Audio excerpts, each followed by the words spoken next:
কুমিল্লার নাঙ্গলকোট উপজেলার Boxganj UP chairman ও উপজেলা আওয়ামী লীগ নেতা আব্দুর রশিদকে সোমবার কুমিল্লার আদালত চত্বরে মারধর করে পুলিশের সোপর্দ করা হয়েছে।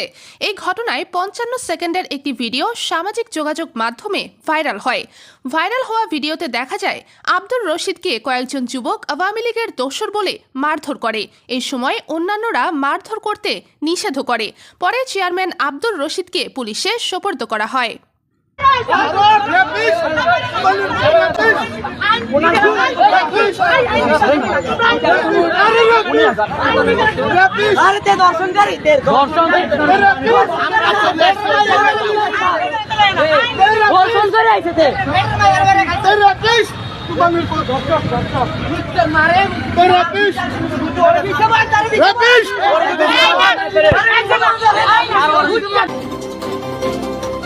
বর্তমান টিভি।